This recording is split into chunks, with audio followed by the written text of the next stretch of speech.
Welcome back to another video, everybody. I'm Sam Price from Skimboards here in the Bay of Islands, New Zealand. This video is really targeted at those of you who are about to get your first skimboard or second skimboard or whatever it is and are a little unsure on what to get. Now this video is really spurred on from one example I got last week and the question is, now this is from a customer who just bought a board. He'd bought one of my Slip Easy models. In fact, he bought this team model wood board right here, which is an exceptional board. It's probably the perfect board for his conditions and where he's likely to be skimming. And he said, anyway, hi Sam, recently ordered board, super excited. One question, my friend is getting this board and I will post a photo of the board that he is getting. He says it can be used for rails and ramps as well as waves, so just need some clarity on whether this will work and why it won't. So firstly, the board he's getting is a wake surf board.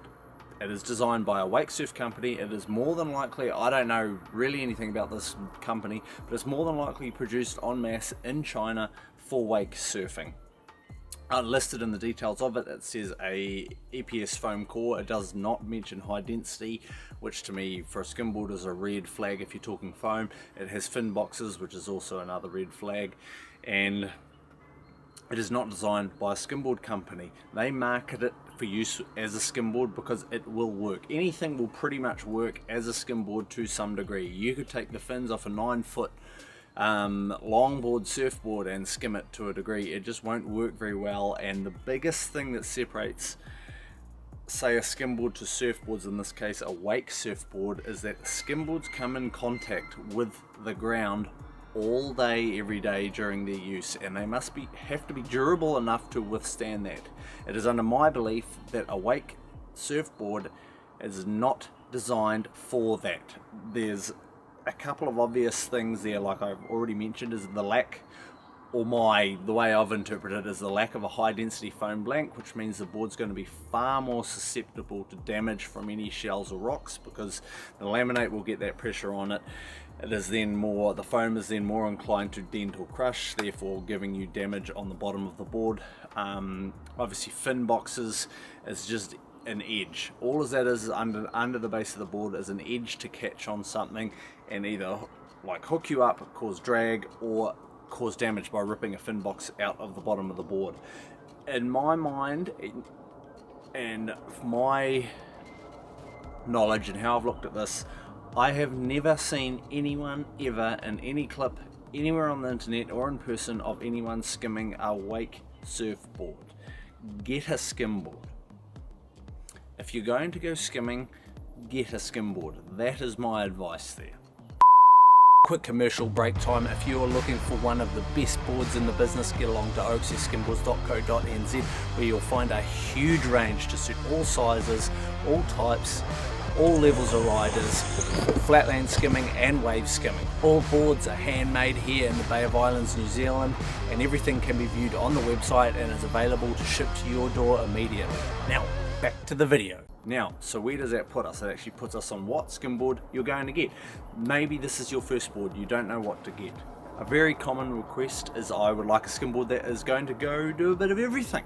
I've recently just featured a video with a little discount code. You can watch that video up top, because I am under the belief that two boards, a good wood board and a good foam board, is the best for that application. So let's go quickly through my range of boards, well, some of my range of boards, really the two types of boards, as to how they should be broken down, how you should view it as a potential new skimboarder, and what you're actually looking at. So firstly, if you want to stick to the shallows or flatland riding, you want to maybe hit ramps or rails like this kid did with his wake surfboard, you're going to need a quality wood board. This one right here, my Slip Easy, is a laminated marine ply. There's composite inlays, there's a formica top and bottom. These are pretty much indestructible. You can run these up and down ramps and rails and in shallow water all day every day without damage. They will wear like everything, but that is what they're designed to do. You won't just hit something hard with the base of the board and suffer damage. All day every day they are work. That's what they're meant to be designed. That's what they're designed for. You will skim for ages. You will really enjoy shallow water. Now, for those of you who are wanting to go to the waves, you will need a foam board. And now we're talking shore break, steeper beaches. Typically, if you're interested in riding waves, you will need a foam board of some description. This one right here is just a medium carbon crabber.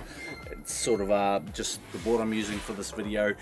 Foam will float. Foam, as you can tell just by me holding them up, is a much bigger surface area of the board. They are also much lighter than a wood board, and they are designed for the waves. Whilst they will handle the shallows, and a lot of people use them in shallow water, they are not designed for ramps and rails. They will hold up to that to a certain degree. That's in New Zealand, that board retails from me for $620. I would not advise anyone to be hitting hard objects with a over $600 board, because that's a lot of money to just wreck. Now, the biggest crossover here is if you want one board and you're kind of going to be skimming shoreline skim, which is really common in New Zealand. What I mean by shoreline skim is a beach with waves, but not necessarily shore break. You can be varying between very shallow water out into whitewash, out into deeper water. My suggestion there, obviously if you're not interested in getting two boards, because that's actually my suggestion, that is the best option for you, is to pick the one that you think will work best for you. I supply the boards, I make all the boards. I really would love for you to enjoy skimboarding the most you can, but that ultimately, at the end of the day, if you're going to use one for mainly shoreline skim, that is your choice, and both of these options will work well, and it's up to you to not freak out over the decision of what one you need and end up with nothing and never skimboarding.